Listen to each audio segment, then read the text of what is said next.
And welcome, everybody. We are going to get started. Today's topic is we're going to be looking at some different areas, and myself and Duncan. Brandon, thank you so much for being available today and for doing some research and sharing with our group today. We are recording this, so you guys are welcome to look at it again. We're going to be talking about some different hotspots in this market, the growth, the potential for growth, how these markets relate to RTP, the pros and the cons of the different market. And before I introduce Brandon a little bit further, I want to just share this graph with you guys, which I know you already know this, but it's just really interesting to see it in a graph form where rents just continue to rise. And why is that? It's because shelter costs have gone up across the entire United States, right? We have so much pent-up demand right now. We have more people than there are housing. And so I think that this housing shelter cost thing is bound to continue to rise. When you're looking at buying a property for an investment, reason versus doing it to buy it as your primary residence, of course, you do look at what you pay for the property, and if you sold it, what you would make on the property. So if you bought it for 200,000 and you sold it for 300, wow, you made, $100,000 minus your expenses in appreciation. That is one major way that people make money in real estate, but there's lots of other ways. For example, you could buy a property for 200,000, put 25,000 into it because you like doing that. And instead of the property being worth 225, it could be worth 270. It could be worth 280, based on the value adds that you put into the property. People make money, a lot of money doing that. That's, it's essentially a fix and flip, although it could be just a fix and hold on to, right? And that's the philosophy that we're going to be sharing today is more, buy and hold, where you're not just waiting to buy real estate. Like you're not saying, well, I'll do that like next year. Okay. You're actually doing the opposite. You're buying real estate and you wait and you wait and you wait and you wait and you wait. And this asset just continues to make you and your family more and more money. Another thing I just want to point out, which I know is the obvious, is that when you are paying down your mortgage every month, when you're stroking that check, a certain portion of your payment goes towards your principal reduction. It seems like a lot of people don't take that into account, but you are paying down your mortgage every month. And you do get tax benefits particularly when you buy investment property, because we're not really able to take advantage of a whole bunch of tax benefits anymore on our primary residences. But on our Schedule E for ECHO, we are able to really write off the insurance, the management costs, the mileage to there, the expenses, the interest that you're paying. You're able to write off a whole bunch of stuff, and you're able to depreciate the asset, which allows you to hopefully on paper have a loss, which decreases your income. By decreasing your income, you are paying less in taxes, right? I think that the cash flow piece of this all is going to come into play probably a little bit later on, right? Because you are not really going to cash flow unless you're putting a lot of money down in today's market. Eventually, though, you will cash flow because we will be able to refinance you. We typically do a lot of no-cost refis, especially on primary residences. You'll get a lower rate. You'll have paid your principal down. Your property will have gone up, and you will be able to make a little money or a lot of money every single month, right? So about Brandon, I was fortunate enough to meet Brandon through a coworker of mine. He has been in real estate for many years, for over a decade now. He is a top producing agent.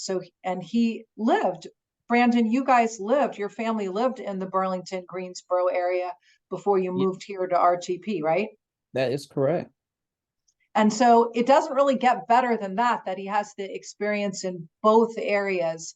He's also a very savvy real estate person. He loves to negotiate for his clients. He always puts his clients' needs first.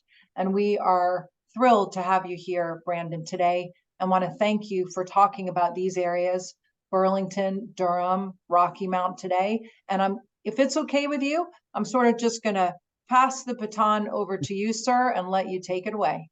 That is great. That's okay with me. Thank you for having me once again. I am glad to be happy to be on here just to talk a little more about, just some opportunities that Burlington presents in the real estate market right now. Even with the way the current market is going, there's still a lot of opportunities out there for investors, first-time home buyers, anyone that's actually looking to get into the real estate atmosphere. There's a lot of options to go into it. So Burlington, as you can see, is in Alamance County. Part of it is in Guilford County, so it's like right on that cusp between. You're in between Greensboro, Mebane is probably like one of the bigger areas. Chapel Hill, Burlington's kind of like that central point area that has been growing, especially from the past 3 to 4 years that we were there. Burlington has grown a lot, so it's an area that you're going to see a lot more of, and something that you're going to keep seeing come up as far as price points, just overall opportunities as well in Burlington. It's kind of like one of those areas now where you need to get in kind of early before it gets to a point where it kind of prices itself like more similar to what Mebane is right now. Mebane was kind of the area at first, and now you're starting to see the prices in Mebane go up a lot more, just because of the expansion from the RTP area into those other areas, those outskirt areas. Hey, Brandon, I've heard some chatter also about this snow camp area. Snow Camp, I'm not super familiar with Snow Camp. I've been there a few times. I saw like one home there. But the thing I have seen when I had a few buyers there, they are building a lot of new construction there. That's what I'm seeing. So I'm not 100%, like I haven't been in that area too much. I've been, more in that Burlington area, but Snow Camp, from just like the new construction piece, it is a lot of new construction that's being built in Snow Camp. Awesome. All right, and I'll let you talk about the history of Burlington. So Burlington, this history, I'm not going to go super detailed. Burlington is like right in between that Greensboro and Durham areas. Alamance County is one of the second largest city in the Piedmont Triangle, right behind Greensboro. So with Burlington, the thing that really brought Burlington to the scene was more like the textile mills. You see that. Elon is there. Elon is like one of the largest, private colleges in North Carolina. So, and there's also an airport in the area too. So if anyone knows, there's an airport in Burlington, which is pretty cool. But Burlington is one of those areas that is growing. It has some good history, but like I said, it was mainly textiles that you saw that was in Burlington when it was first established and kind of built up. That's what it kind of built this city around, was the textiles and everything. Huh, that's interesting. Mm-hmm. So as you can see, Burlington is definitely growing, and just from personal experiences, the Burlington area is getting a lot of that pushback from the Greensboro area, also the pushback from the RTP area, because Burlington was a cheaper area to possibly build a home. The cost of living in Burlington was a lot less. Rents were a lot less than compared to, say, hey, even Greensboro, because Greensboro is more of a college town, so you do see the rents go up there in Greensboro. Durham, the rents were a lot more in Durham compared to Burlington. So you see people that are working in Durham that are willing to live in Burlington to drive to Durham, because if you get on on 40 or 85, 40, 85, it's only a 35-minute ride to the Durham, to the Duke campus, to go, if you go into Duke, if you work at that area, or just to get into Durham in general. So it's not a bad ride, and it's all highway. So you're seeing that happen, where Burlington is getting an influx of people moving there just to get away from the bigger cities, and also to get into an area where they can actually afford and get a little space to stretch out as well too. And so, So I just think, some of yeah, the rapid yeah, growth. you went through, Elon. Sorry, I didn't mean to Okay. talk over you. Go ahead. No, you can go ahead. I was gonna if you have something to add in. No, I love these pros. Go ahead. Okay. Yeah. So one of the big pros is rapid growth. Elon is bringing in a lot of growth because around that area, and we'll talk a little more about some of the properties here too a little later. Just that the campus is bringing in a lot of growth. You're seeing more businesses, the infrastructure. Where when I was there, I believe there was like maybe two to three like grocery stores on one main road, like coming out Church Street in Burlington, which is a main road in Burlington. And by the time we left, they had built two more two more grocery stores just to kind of help with that influx and that traffic that we were seeing. That was like one of the things that we saw a lot of is like they're building more amenities, they're building more communities, they're building more retail areas in Burlington that they didn't have before. And it's just it shows you that growth, that people are there, that they need those things to keep people there, also to accommodate folks. Another pro, prices are low. The aliments taxes are a lot lower than some other areas. So people love that aliments tax compared to, say, Guilford, Durham County, even Wake County, Alamance County taxes are really low. So that helps when you're looking for homes, that increases your buying power. When you're looking in certain areas, if the taxes are too high, you have to decrease how much you can buy. Where in Burlington, if you're in the Alamance side of Burlington, you can actually buy a lot more home for the money. Mm-hmm. And I mentioned earlier pro locations close to Burlington. In the community that we actually lived in, when we were buying, the sales rep there, she was telling me, she was like, over 50% of the people that comes into her office were coming from Durham just because they couldn't afford to buy a home in Durham. So that speaks volumes of just the way those markets are a little different.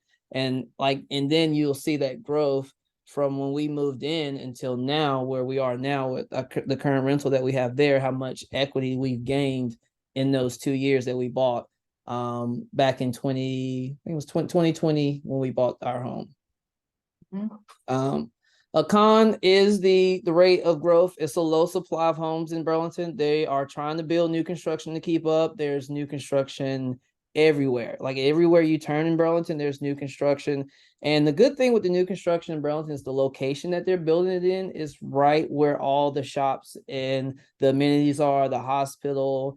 It's a minute drive for a lot of people from those new communities that they're building in Burlington. The problem is that they're trying to keep up with people moving to that area because the prices are low. So they are more enticing to move to Burlington compared to Mebane. Mebane was that area, but now Mebane is getting expensive. So now people are looking at Burlington to do, to stretch out. And this is one of the listings. This is one of the investors that I work with. I didn't work with him on this particular home, but we've worked with other homes in Burlington, Durham, in the area. But on this home right here, they bought this home. I think they bought it back for 120, and they put in, I think he sent me like 45,000 to this one and flipped this home right here. And this is some of the things that you see in Burlington where you could have bought this one, he could have bought it, buy and held it, and still rented it out, where he could have got a lot of rental income, but he decided to flip it, just because of the cash flow. The homes that are available in Burlington right now, we put, just from experience, we put one up like right downtown. It's probably a 3-bedroom, 1,000 square foot in the middle of downtown Burlington. And we were getting calls every day for rentals. Section 8 is big in Burlington. So you do have a lot of people that's looking to rent in Burlington. And the price of the home that we were pricing it was only $75,000. So if you can get in for $75,000 and rent the home out for $1,300 a month, you are going to be ahead in that game already starting out. And that's hard to do in this market, to get in and be ahead because of the way the market is. But in Burlington, you still have those opportunities. And the closer you get to Elon, which is not as, just to give you some kind of context of where Burlington and Elon is, if you ride down the main road, University Drive, and one of the main roads in Burlington, University Drive, it's a 10-minute ride and you're at Elon College. So there are homes in between that ride and then just on the outskirts of Elon College that a lot of the students will rent, just because there's smaller opportunities. The college kids' families will buy properties around the university. They will rent them out. We got quite a few people that were looking just to do that. They would buy a cheap home, fix it up for their kid while they're at school, and then rent it out. And once they graduated, they would either sell or just held on to it to rent out to other college kids that were coming in. So it definitely drives some of that opportunity in Burlington. And Burlington still is still untapped, I would say, in my opinion, just because you do have these opportunities everywhere. Downtown Burlington is a very big area right now where you're seeing more investors get into, just because they can take a home like this, put 30, 40 grand into it. They can either hold it or flip it. Some are holding. We talked to a lot of these rental investors that were buying just to hold to rent them out, and they're going to be in a great position once they do decide to sell, just because of the price point they got in at and how much rent they can actually get from these homes. Right, but there's not many homes that are at 75,000 anywhere anymore, right? Right, that's hard to find. So is Yeah, when you find those and they're not completely ran down, where you don't have to put a right, lot of money into it, it's definitely an opportunity for someone to get in. And then some of them are smaller. They might be a 2 bedroom, 1 bath, 700-800 square foot, but it's still a need for that area, just because that area, in my experience, is more of that rental first time home buyer area, where you're getting more rental people looking for rentals. And we have a property there as well. So when we were trying to rent our property out, it wasn't as hard as you would say in some other areas to rent out the property. And just to give you an example of how much rent you can get, we have a 4 bedroom, no, 3 bedroom, 2,200 square foot home, and we're renting it out for $2,700 a month in Burlington. And so that's like, it's kind of unheard of, because you wouldn't think you could get that. But when we put on the market, it was definitely something that people were reaching out to try to get into, because they wanted that space, they wanted to get away, and it was a bigger home. So compared to here, where if you're looking for that same style home in Durham, in the Triangle area, that might push you into 3,000, 3,500 a month for right, rent. right, right. It's just something that you're looking at too, that's a lot cheaper. So Durham, we call that the city of medicine, and that's been around and incorporated since the 1800s, right?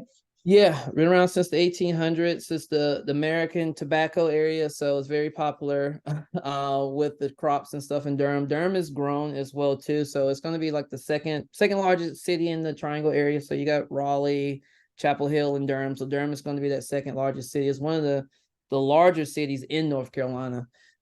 So you definitely have a huge population in Durham that you're going to see, and Durham is growing as well too. So it's just another thing to where you're seeing that growth over time, just from the history was tobacco, but now you're starting to see more tech entrepreneurs. You're looking at the hospitals in Durham, and then you have also the colleges, College Duke in Durham. So you also have that attraction as well.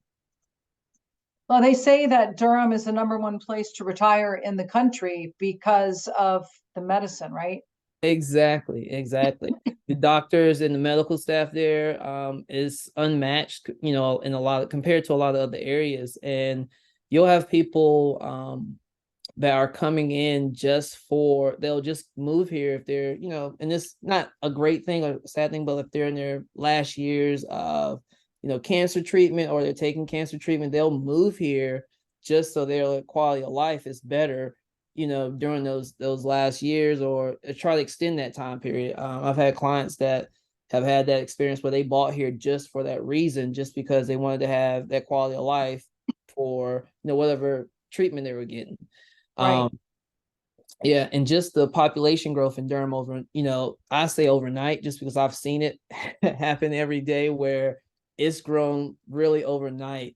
And Raleigh was like the first one to boom, and then the next one that came was Durham, and you're seeing that growth in Durham, and it's rapid. It's really rapid right now. Yep. And just some of the pros and cons of Durham right here. So definitely pros is the education. You have the universities around. You have Duke University in the area. Then you're so close to the other universities, UNC, NC State. They're 35-minute ride away. Medicine, healthcare, the access of just the access of the healthcare is great to have, that you have in Durham, that you don't have in other places. That makes it very popular. and the growth. So now you're starting to see like the inner city, like the inner city, but the city inner city area was growing first with a lot of renovations, probably revitalization. Revitalization. Yeah, couldn't get it out. But that's what you saw like in the downtown area. Now what I'm seeing is you're starting to see builders expand to more of the outskirts of Durham, just a little bit around that area, going more northern Durham. You're starting to see a lot more new construction there where they vault lots. They're coming in, tearing down old homes and rebuilding them brand new or renovating those homes. Just because you start to see that expansion that Raleigh had, where Raleigh was downtown and then it kind of expanded out from there. And that's what you're seeing now in Durham, is where Durham was all downtown. We were in downtown, we were doing flips in downtown, we were doing buying holes in downtown Durham. And now you see that price point has jumped drastically, where 3 years ago we could have bought a 2-1 900 square foot for 120,000. That same one now is going to be 275, $300,000 for that same home. And that's the difference that you see in Durham now compared to 2 years ago. So it makes it a little tougher for investors to get in to buy like flips there. But if you're buying and holding, it's a great area because you're always going to have the rental. You're always going to have the possibility of short-term rental in that downtown area. So you definitely have different options to grow that investment over time. And with the fact that Durham is growing so much, they're building new condo buildings downtown. They're building just like the infrastructure, adding like businesses, different industries is coming into Durham. It's an area where you're going to always see that return. It's like, I always tell people, it's like one of those areas where you can't miss right now. It's it's just growing so much where whatever, if you're in the mix right now, you're going to be good 10 years from now as far as either selling, using that as a HELOC loan to buy more properties. Like you'll be in a good position down the road. I love And this property in Durham that you showed. yeah, so this is like what I'm talking about. Right, this is here. This is like four. These are four different units, and these are listed by a team in my office. But it's just this shows you kind of the opportunity where they built like this little small community. This is 4 units here, so it's 502 Commonwealth, but it's 4 different units. And this shows you that kind of growth where they came in, bought some land in that area, and utilized that land to build homes. So where now you're pushing up the values of that area, but you're also kind of, expanding just a little bit outside. It's still close to downtown Durham, but it's just a little bit on the outside. But it gives you that modern feel to where you're still close to everything. You're still close to all those things that would attract you to Durham, the healthcare, the downtown area with the food scene is so good in downtown Durham with the food scene, just the access to the highways and just all the other things that you can do, where you can still get in right now at 368. That's a good price point right now. In the future, that price point is going to be a lot higher in downtown Durham. Once they finish building these townhomes, these row homes, they're building the condo buildings in downtown Durham, you're going to see those prices go up drastically. So it's still a good time to where you can get in. And like you had mentioned earlier, it's something, if you held it and you held it for 5 to 10 years, you're going to reap the rewards of that in a very, very, good way. I think, just in general, we have a supply and demand issue across the whole country, right? And that Exactly. real estate in general, whether it's Raleigh or Durham or Burlington or Mebane or Rocky Mount, I mean, is probably they say the best investment on earth, friends, is earth. And Yeah. so I think this Rocky Mount area is pretty interesting because for so long it's been so inexpensive, right? Yeah, it has. And so, and Rocky Mount is and just give you a little history. Hold on, let's pull it back up. It was founded in, you see here on the as the on the screen. I'm not going to read the entire thing, but Rocky Mount is one of the largest cities going towards like the eastern North Carolina area. So you get more, a little further out the eastern side of North Carolina. It's definitely like one of those trader towns that, from what I've read before, when I first got into Rocky Mount, just to kind of see what it was. It's like one of those areas where you have the railroad, where it's kind of like people coming in and out of the area with Rocky Mount. So that was pretty much my main thing I saw. But when we went in there, we were mainly just looking at at what we could do as far as investment styles and as far as the history, but you can see the history here. The thing I do love about Rocky Mount though is that Rocky Mount is still a point area where you can get a nice home, and the price points are not too high. The quality of living is, pretty good. Price points are really good. You can get in there, you can go and find properties similar to the Burlington area where they're cheaper properties that you can fix up, not put a lot of money into, and get it to where you want to either keep it or rent it out in Rocky Mount. And just back in, what was it, May 2022, like realtor.com had did a report where Rocky Mount was like one of the top 4 places that was searched to live at, just because people were trying to come to the Raleigh area, the Triangle area, but they couldn't afford to live in Raleigh. So they were looking at Rocky Mount to say, okay, well, we can go to Rocky Mount and buy a 4-bedroom home for $250. That same 4-bedroom home in Raleigh might be $500,000. So that's one of the things that kind of push people to come to Rocky Mount. And the growth is too. It's a slower growth than the other areas, but it's growing because they're adding so many new industries there and putting money into Rocky Mount. They were putting money into the infrastructure, the school system there, the colleges and everything. One thing that I think the USPS building, their headquarters just moved to Rocky Mount. So that brought in, more people to, like, more job opportunities and people to move to that area just because, that's close to work. New construction in Rocky Mount. There's a lot of new construction going on in Rocky Mount right now. That's even an opportunity for someone to get in and buy and hold on a new construction property because the prices are pretty cheap right now with the new construction in Rocky Mount, where you can get a nice home, in a good area where you're not spending the same amount of money you would spend to be directly into the Raleigh, the Wake Forest area, those types of areas.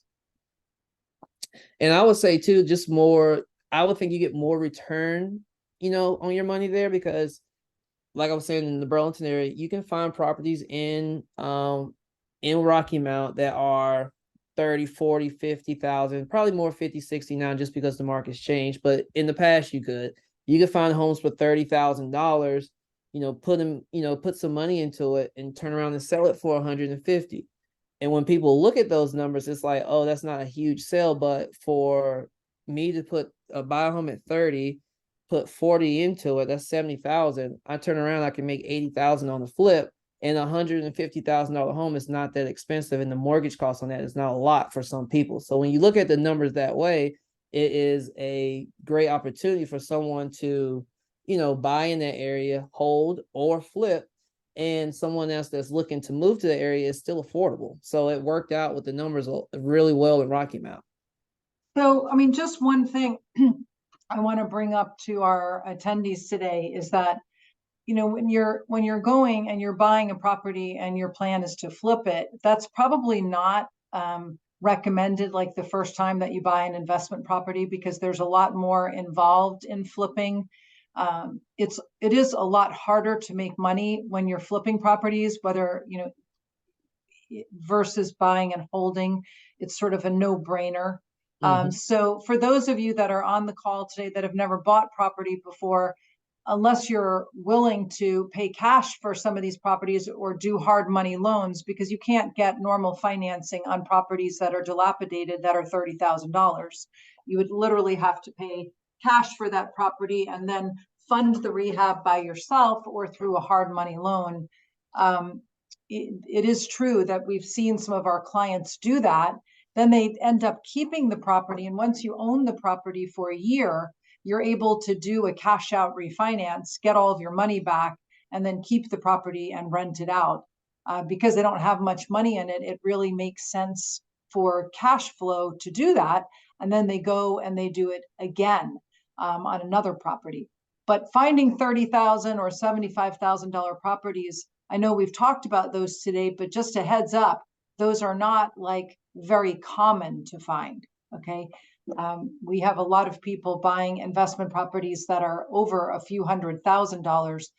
We don't know many that are able to find properties, right, Brandon, at 30, 40, 50, 60, 70,000. That's not so common. Not right now. You're not. So the thing that you're going to see now is going to be more of, like you said, the new construction or a home that's been renovated already that you can buy and hold.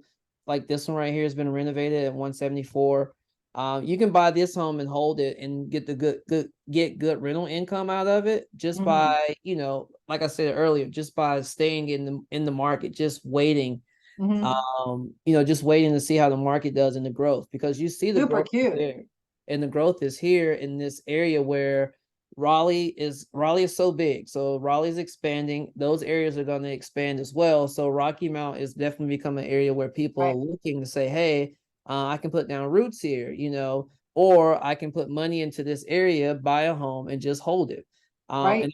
I'm more of a buy and hold person myself. I'll do a fixer up if I have to, and sometimes, like you said, fixer uppers are a option if you can get into it, and if you either do the work yourself or someone that can help you with the work. But if you're buying and holding, you're going to put yourself in a situation to where you make a lot of money down the road. That's just plain and simple as that. It's no, maybe this is a high risk. It's only a high risk if you overpay. If you go in blindly, you're not having someone help you, like run the numbers, know the area, just kind of watch the growth. If you just go in and you see something, you just offer anything blindly, that's where you can get in trouble. So you Mhm. always want to make sure that you're working with someone that knows the area, that knows some investing, that is doing investing themselves, I would say. Just because they kind of know what they're looking for. They know, rental rates, what you should expect as far as, it's just not all rental income and passive income. If you have, um, maintenance that you have to do. You have to, factor those types of things in. Like when you buy the home, is this home a really old home? Will it have more maintenance than the newer construction home? So you want to talk to somebody just to make sure that you know what you're getting yourself into before you start buying those properties. And what gets your offer accepted nowadays is, do you prefer, Brandon, to see somebody pre-qualified or pre-approved? Definitely pre-qualified. I mean, I'm pre-approved. I'm sorry, fully pre-approved. You know how you throw these terms around, but fully pre-approved. So what I always try to get my buyers to do is get fully, if they can get fully underwritten before we even look at a home, that is great, because at that point you're really just shopping with cash. So we always try to get them in front of the lender, and get all their paperwork turned in the first, 2 days that they talk to the lender. So it's like, hey, get that done, because at that point it makes your offer much more enticing to a seller. So if I can go to a seller and say, hey, this person's already underwritten, they just need a house to attach to this file. It makes it a whole lot easier to negotiate on your behalf, because we know there's no surprises at that point. There's no oh, this came up because they didn't tell me this at that point, usually because the lender has looked at everything and they said this person is good to go. Right. Another thing that gets your offer except is a clean offer, something that is strong up front, is very clear. There's no kind of, just like vagueness of like closing dates. And the way we do that is we kind of I always reach out to the listing agent or a seller and say, hey, like, what is most important to you? What do we need to do to get the offer accepted? So that way, when we write that offer, we are writing it to those terms. And that Right. way we're not, it's not a lot of back and forth, because back and forth, it just causes trouble. And also too, something can come in between that back and forth to where you don't want, someone to slide in with another offer. And then that just causes trouble for your buyer. Yeah, I've Right seen that now, happen a few yeah. times lately, as a matter of fact. Yeah, it wastes time for everyone, but also it gives you that risk of something going wrong. Right. And another one is strong due diligence. So if the buyer is really serious about this property, you want to put in a strong due diligence. Make sure that you're showing that seller that, hey, this is what I want to do, and I'm not, wavering on that decision. I want to purchase that home. And then when I say strong too, that doesn't mean like a lot of money. It can be strong in the sense of, okay, we give this amount of money, but our due diligence period is less, or we give more money and we ask for a longer due diligence period. So it's just different ways when you say strong with that you can work those numbers to make sure that it works for your buyer and also for the seller. Because, if you're on the buyer side, you still want to make sure your buyer is protected, but you also you have to know how to work those days. Like, say, for instance, if you have a team, and this is why I say too, working with some agents that have kind of a team ready to go for you, because if I can tell my buyer confidently and say, hey, we only need 14 days due diligence. We don't need 21 days, because I can get the inspector here tomorrow. everything back for an inspection report in 2 to 3 days. We can negotiate repairs within the week. That lets you know, like, okay, well, we can get this all negotiated within a week, and you don't need 14 days due diligence, because in that point, I mean 21, 30 days due diligence, because in that time we can get everything handled in those 14 days to where you can buy this home. And that looks good to the seller, because the seller's thinking like, okay, well, I'm not being held hostage for 25 days due diligence or 30 days due diligence, because this person could change their mind on day 30. So that Right. helps getting your offer accepted as well too. And when you're not pre-approved, like I had a new agent the other day text me at like 10 o'clock at night saying that her buyer, I think this is one of the first buyers she ever had, Mhm. um, didn't want to provide paperwork. Like, well, then they're not going to get approved. And there's a lot involved in getting approved. And really, you want to make sure that before you give people money for due diligence and you're at risk at losing that money, that you really, really are, approved, not pre-qualified. And of Yeah. course, if you're working with a really good buyer's agent, um, then that is going to help you get your offer accepted. Like Brandon said, he speaks with the listing agent.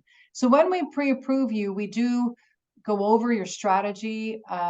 Chris and I have been, Chris Hutchinson also on the webinar today. He's my right-hand person on my team. We both believe in investment in property. In fact, I would like 75% of my net worth, my husband's and my net worth is in real estate. We own many, many investment properties. And we go through a strategy on how to build real estate into your portfolio instead of just having money in your 401k. In order to pre-approve you, we do have to look at your documents, and we do pull up one credit score to start to submit your loan for underwriting. Like Brandon mentioned, we have to pull up all three scores. There's going to be no surprises. If there's something on your credit or something, we're going to, like, just for an example, Chris and I had something come up last week where somebody was disputing something on their credit report, which was a collection account. When you do that, it gets taken out of your credit and it makes your score higher. And so when we pre-approve you, we cover all those things and make sure that you're not putting money on the table and at risk at losing it, particularly in an environment that is very strong all over the United States, but North Carolina being one of the top places, if not the top place in the country to buy a property. And when interest rates begin to fall, there's many thousands of people that are going to come out of the woodwork, and they're going to want to buy a house.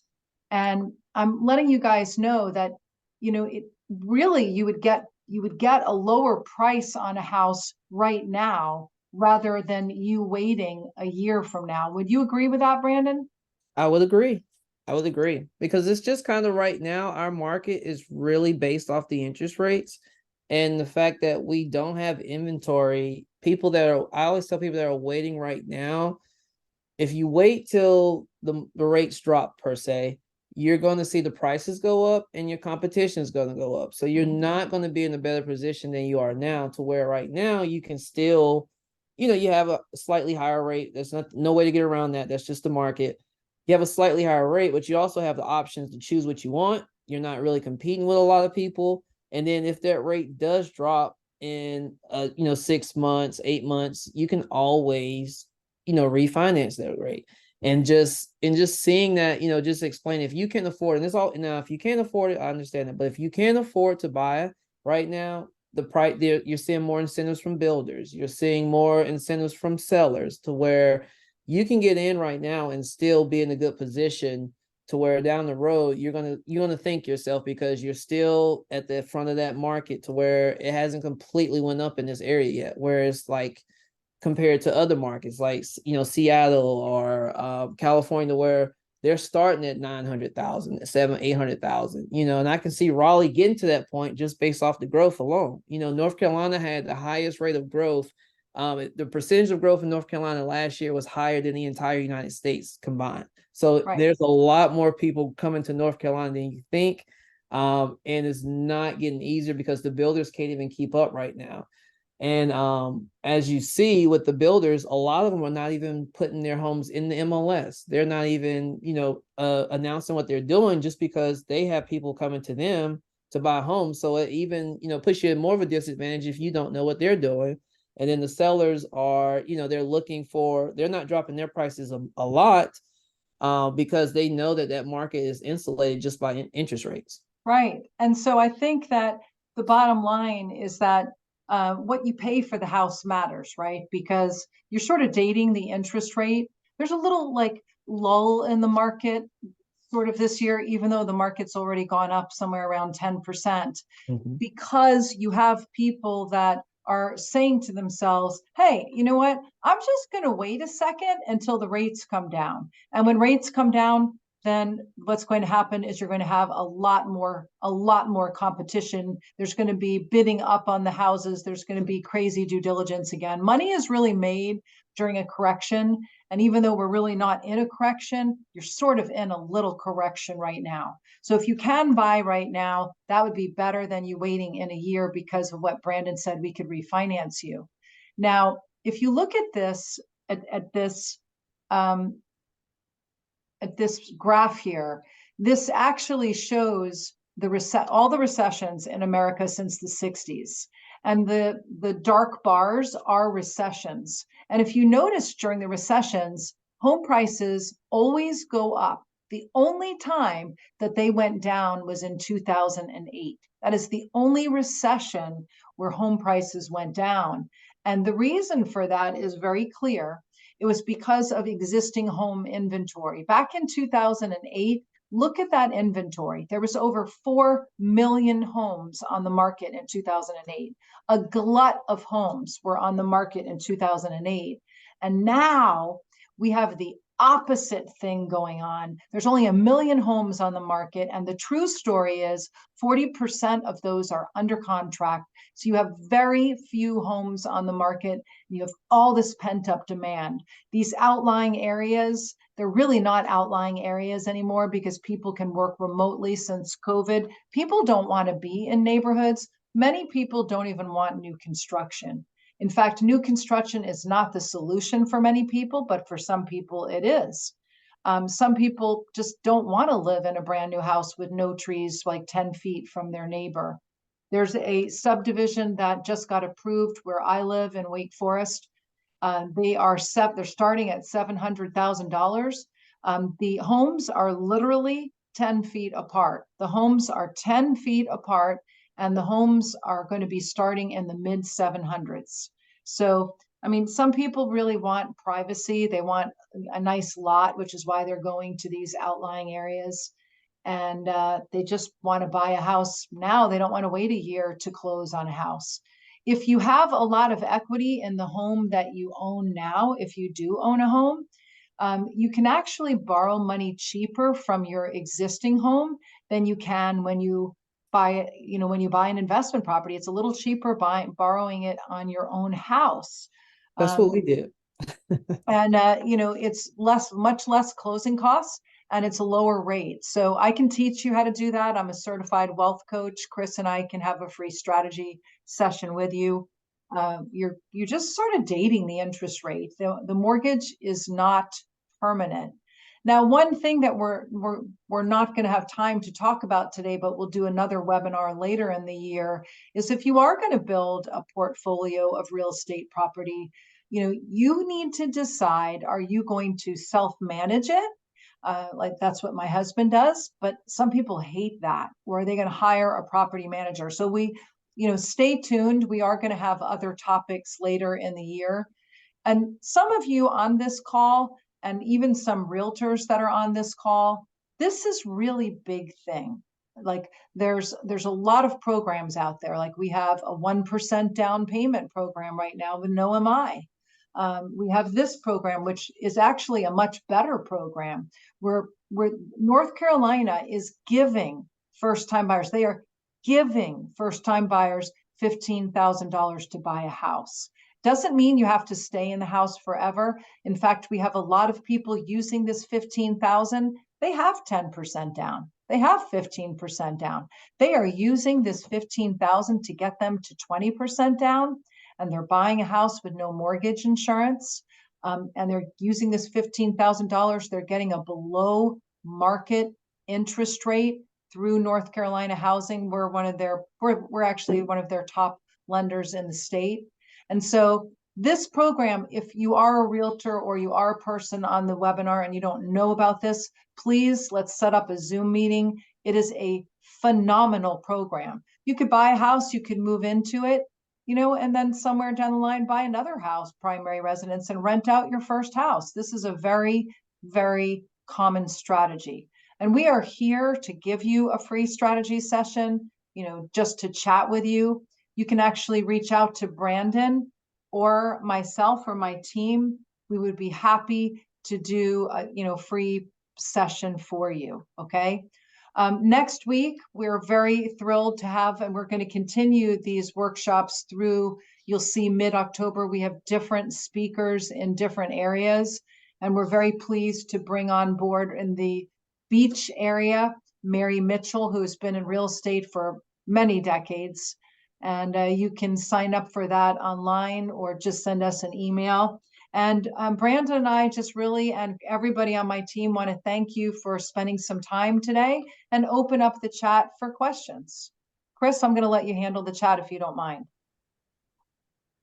All right, I appreciate that, Amy. So far, it's been pretty quiet on the chats. Now's your time to ask any questions that we can answer for you. Brandon, do you have anything else that you want to add before we sign off today? No, I'm good. I was mentioned on the when you said look at your first property for your rental portfolio.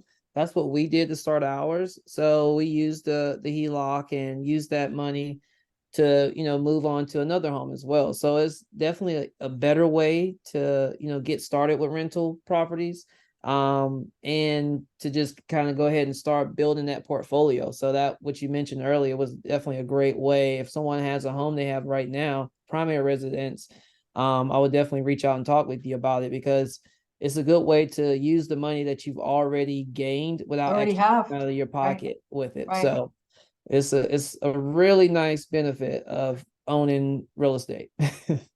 And Brandon, I want to thank you. Thank you, everybody, for being here. And we hope to see you next week. Brandon, thank you. Great job. Thank you so much, Amy. You're welcome. Have a good one. Bye, everybody. I hope you guys have a phenomenal day. Chris, Take care. thanks. Thanks, everybody.